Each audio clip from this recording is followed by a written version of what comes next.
Baiklah, selamat pagi kepada kita semuanya. Perkenalkan, kami dari kelompok 4 akan mempresentasikan hasil diskusi mini riset kami yang berjudul Partisipasi Politik Masyarakat Kecamatan Medan Denai dalam Pemilihan Wali Kota Medan pada tahun 2020. Adapun pemateri dari tim kelompok 4 dengan saya sendiri Agnes Tudadiri sebagai moderator, Cindy Ayu Lestari sebagai pemateri pertama, Era Fazira Nasution sebagai pemateri yang kedua, Juliani sebagai pemateri yang ketiga, Christian Agape Siregar sebagai pemateri yang keempat, Lehona dan Tania Simatupang sebagai pemateri yang kelima, dan untuk selanjutnya adalah yang pertama pembacaan abstrak.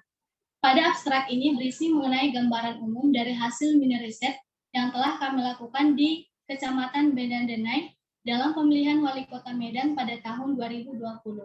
Untuk lebih detailnya, kepada Cindy Ayu Lestari, waktu dan tempat saya persilakan.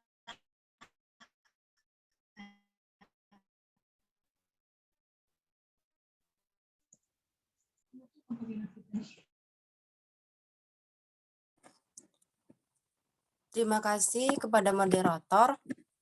Saya akan membacakan materi saya yaitu abstrak.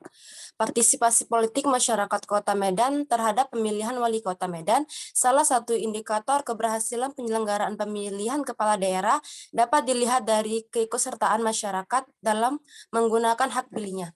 Akan tetapi, partisipasi pemilih di pemilihan kepala daerah Kota Medan sejak reformasi sehingga saat ini cenderung mengalami tingkat partisipasi yang rendah. Fenomena tersebut cukup mengidentifikasikan bahwa masyarakat Kota Medan tidak memiliki orientasi dalam penggunaan hak pilihnya pada pemilihan kepala daerah. Oleh sebab itu, menakar partisipasi pemilihan di pemilihan kepala daerah Kota Medan tahun 2020 menarik untuk dipelajari agar menjadi referensi dan bahan-bahan refleksi dalam menekan angka golongan putih di Kota Medan. Penelitian ini dilakukan dengan metode kualitatif deskriptif. Teknik pengumpulan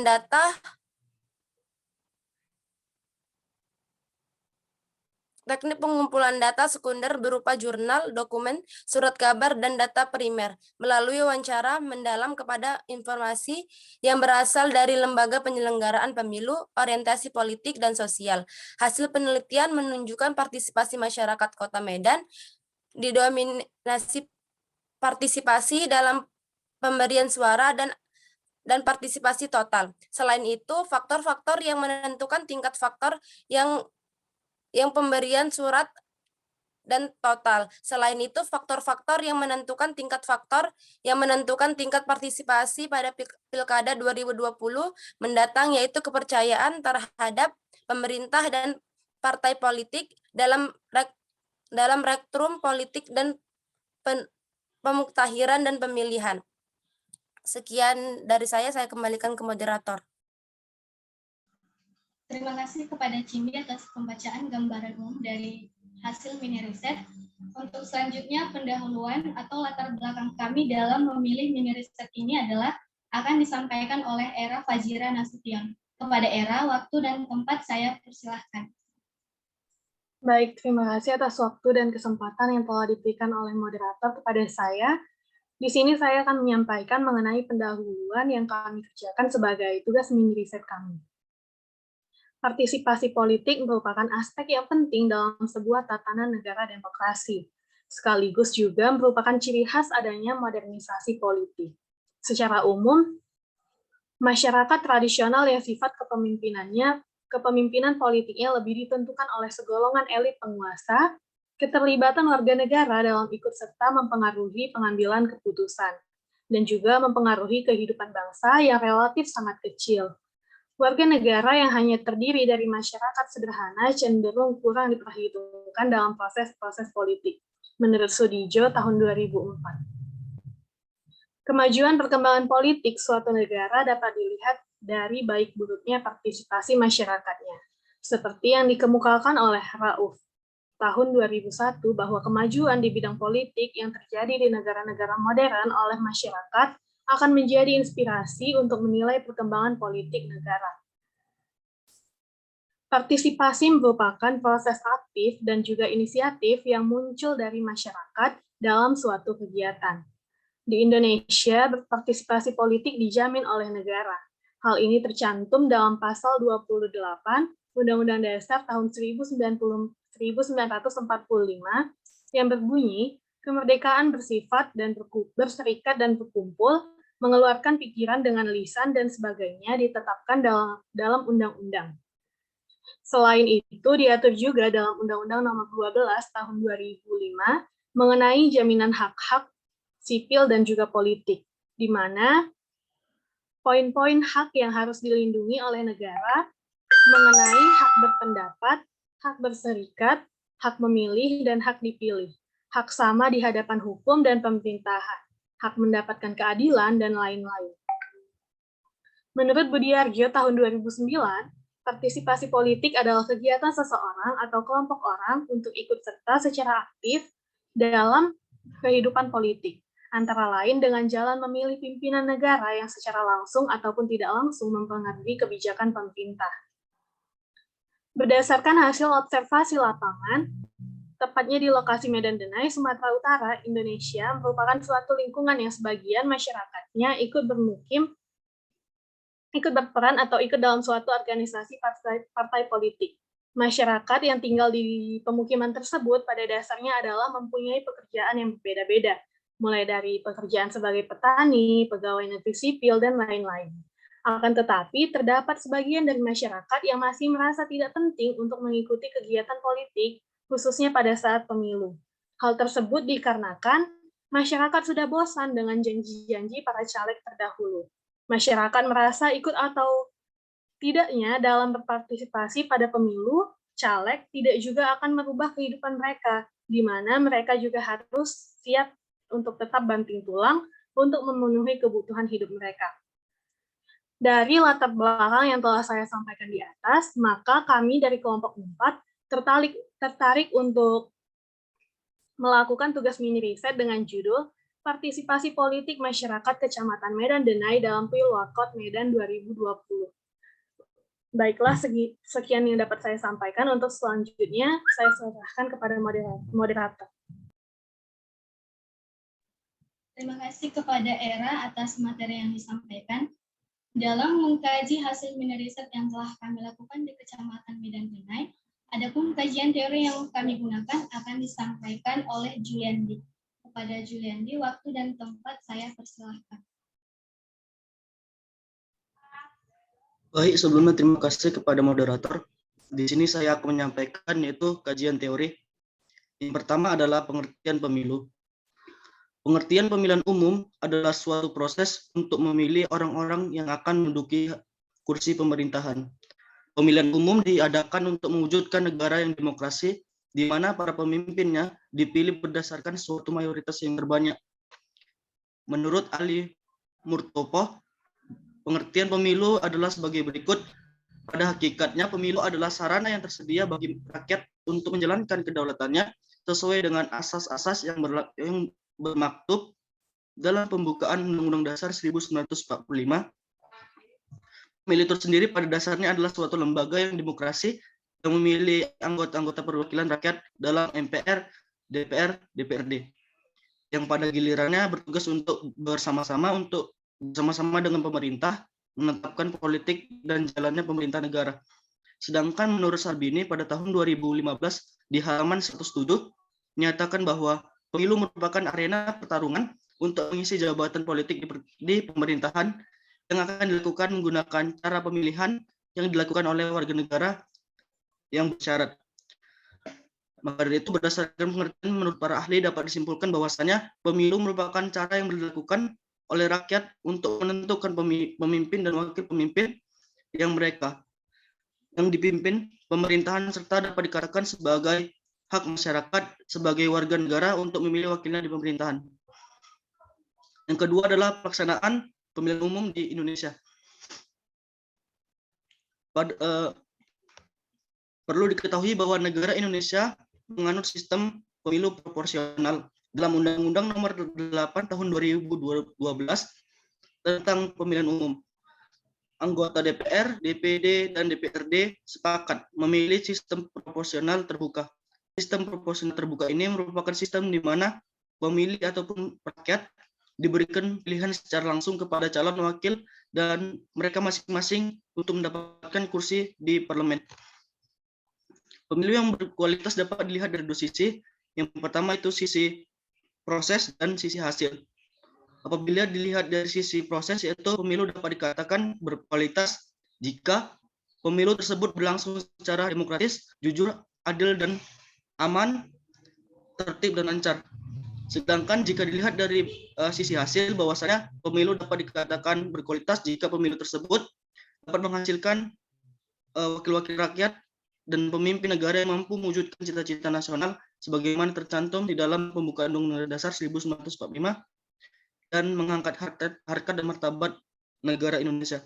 Yang ketiga yaitu adalah asas-asas dalam pelaksanaan pemilu di Indonesia. Pelaksanaan pemilu di Indonesia menganut asas luber yang merupakan singkatan dari langsung, umum, bebas, dan rahasia. Adapun yang maksud dengan asas luber dan jurdil dalam pemilihan Undang-Undang Nomor 8 Tahun 2012 tentang pemilihan umum anggota DPR, DPRD, dan DPD menurut asas pemilu meliputi pertama, langsung berarti masyarakat sebagai pemilih memiliki hak dan untuk memilih secara langsung dalam pemilihan umum sesuai dengan keinginan diri sendiri tanpa adanya perantara. Yang kedua adalah umum. Umum berarti pemilihan umum berlaku untuk seluruh warga negara yang memenuhi persyaratan tanpa membeda-bedakan agama, suku, ras, jenis kelamin, golongan pekerjaan, kedaerahan, ataupun status sosial. Yang ketiga adalah bebas. Bebas atau berarti seluruh warga negara yang memenuhi persyaratan sebagai warga negara pada pemilihan umum. Yang keempat adalah rahasia. Rahasia berarti dalam menentukan pilihannya. Pemilih dijamin kerahasiaannya pemilihannya.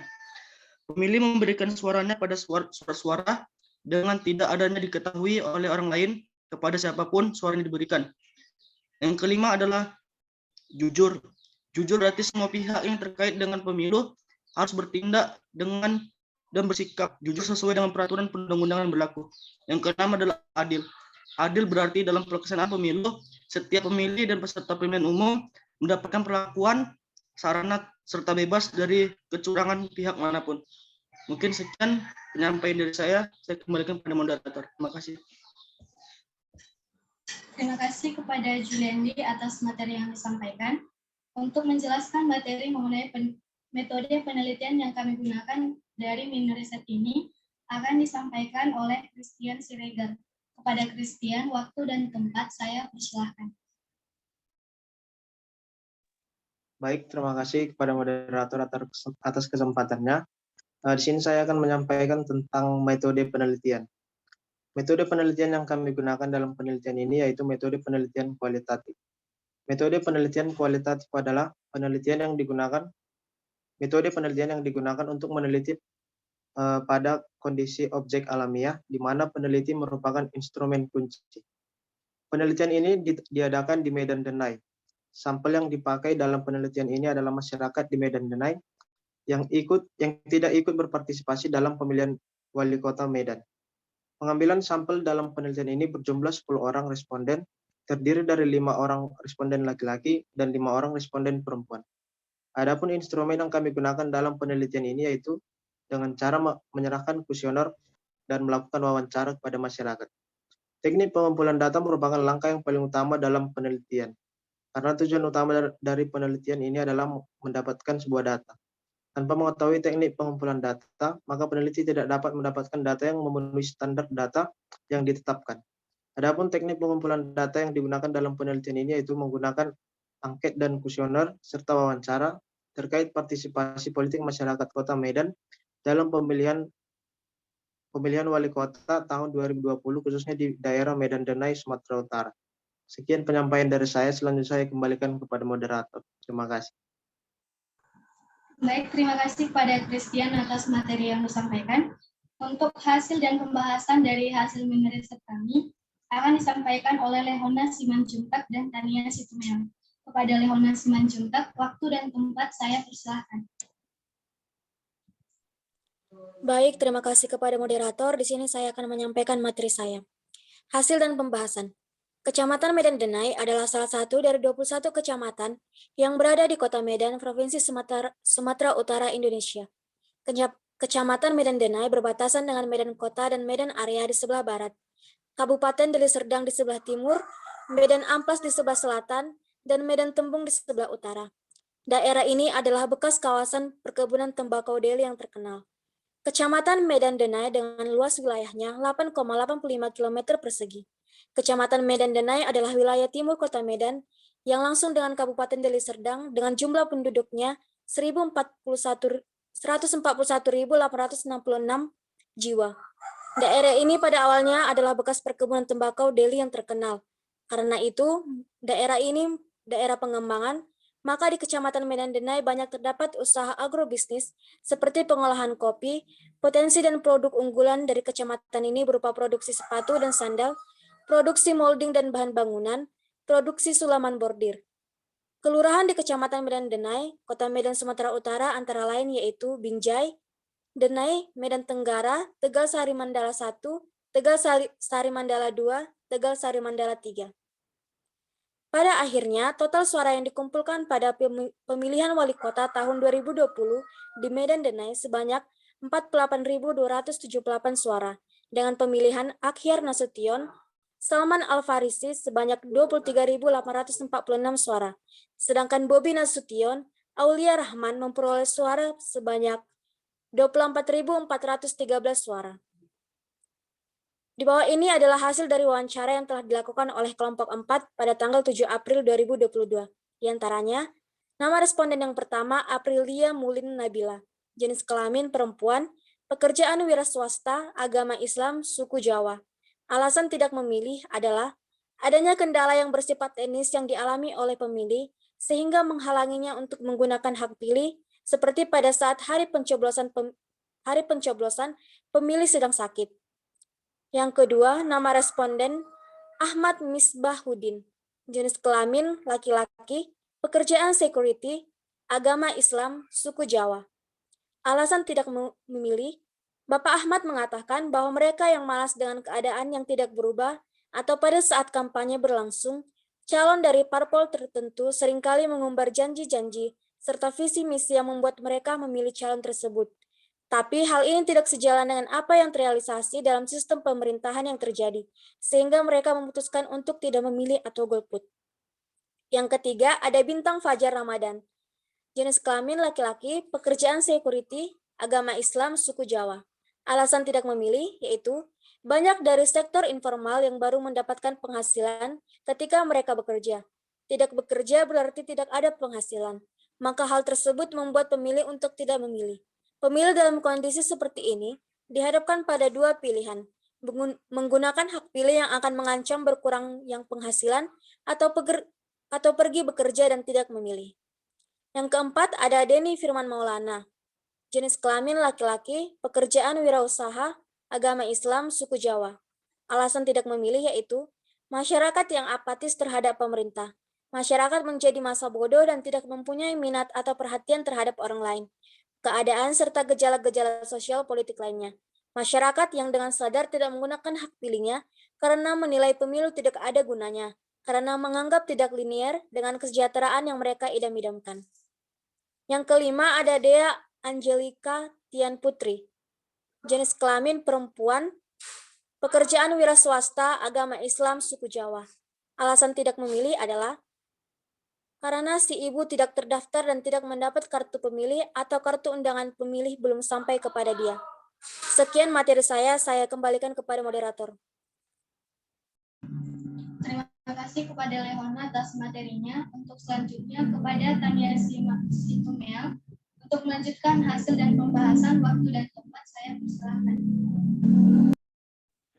Baiklah, terima kasih atas waktu dan kesempatan yang diberikan oleh moderator kepada saya. Di sini saya akan melanjutkan mengenai adapun daftar responden yang keenam yaitu bernama Agus Susanto, jenis kelamin laki-laki, bekerja sebagai sales, beragama Islam dan suku Jawa. alasan tidak memilih karena pada masa periode sebelumnya belum melihat perubahan yang dibawa di Kota Medan, jadi pada tahun 2020 menentukan untuk tidak memilih. Selanjutnya, Ibu Sumiyanti bekerja sebagai ibu rumah tangga, beragama Islam dan suku Jawa, tidak mengetahui kapan tanggal pemilihan umumnya. Yang ke-8, Reni Maharani Sihite, jenis kelamin perempuan, bekerja sebagai buruh pabrik, beragama Islam dan suku Batak Toba, alasannya karena tidak diizinkan suami untuk memilih. Yang ke-9, Sriani, jenis kelamin perempuan, bekerja mempunyai usaha bakery, beragama Islam dan suku Jawa, alasannya tidak memilih karena tidak sempat untuk memilih. Dan yang terakhir yaitu Bapak Yudi Setiawan, bekerja sebagai security, beragama Islam dan bersuku Bugis. Alasan tidak memilih karena bingung mau memilih siapa. Kita diberi kesempatan untuk bisa memilih, mengeluarkan suara dengan bebas sesuai dengan hati kita sendiri. Paling tidak kita sudah diberi kesempatan untuk hidup sebagai rakyat yang demokratis. Penggunaan hak suara kita tadi harusnya bisa kita gunakan dengan baik dengan cara mengikuti prosedur pemilihan suara sebagaimana mestinya. Walaupun cukup sederhana, tapi penyaluran hak kita sebagai pemilih suara bisa menentukan kehidupan daerah atau negara sekalipun ke depannya. Sungguh sangat disayangkan apabila hal yang seharusnya bisa menjadi sebuah kesempatan untuk merubah daerah kita menjadi lebih baik, malah dibuang begitu saja dengan berbagai alasan seperti malas, alasan sakit yang dibuat-buat, dan sebagainya. Dan ironisnya, banyak sekali pihak yang memprotes kebijakan negara yang menurut mereka tidak baik, padahal mereka sendiri golput, tidak memiliki kontribusi apapun pada negara. Hanya dengan memilih saja tidak mau, apalagi melakukan pengorbanan lainnya bagi negara sendiri. Sekian materi dari saya kembalikan kepada moderator. Terima kasih. Terima kasih kepada Lehona Simanjuntak dan kepada Tania Situmeang atas pembacaan hasil mini riset yang berupa hasil dan pembahasan. Untuk selanjutnya adalah kesimpulan yang dapat kami sampaikan dari hasil mini riset yang kami lakukan. Kecamatan Medan Denai adalah salah satu dari 21 kecamatan yang berada di Kota Medan, Provinsi Sumatera Utara, Indonesia. Kecamatan Medan Denai berbatasan dengan Medan Kota dan Medan Area di sebelah barat, Kabupaten Deli Serdang di sebelah timur, Medan Amplas di sebelah selatan, dan Medan Tembung di sebelah utara. Terdapat 10 responden yang telah diwawancarai. 10 responden tersebut terdiri dari 5 wanita dan 5 pria. Dampak dari masyarakat yang tidak menggunakan hak suara yang dimilikinya pada saat pemilu yang paling penting adalah tidak terdukungnya program pemerintah yang padahal cukup efektif karena kurangnya minat dari masyarakat untuk ikut serta dalam memilih. Tingkatan minat tadi juga turun karena adanya berbagai pihak yang memutuskan untuk golput atau golongan putih. Walaupun padahal apabila mereka bisa merubah pikirannya untuk tidak golput, maka program pemerintah tadi sudah seharusnya bisa berjalan dengan semestinya. Demikianlah hasil presentasi mini riset yang telah kami sampaikan kepada teman-teman sekalian. Apabila ada kesalahan dari penyampaian kami, baik itu dari tutur kata ataupun tingkah laku, kami memohon maaf yang sebesar-besarnya. Dan besar harapan kami kepada teman-teman sekalian dengan adanya mini riset kami ini, kepada teman-teman sekalian pada pemilihan wali kota sebelumnya di kota Anda, untuk tidak sekali-sekali menggunakan hak pilihnya dengan baik atau tergolong dalam golongan putih atau tidak ikut serta dalam pemilu. Atas partisipasi dari teman-teman sekalian, saya mewakili kelompok saya dari kelompok 4 mengucapkan sekian dan terima kasih dan selamat pagi. Terima kasih.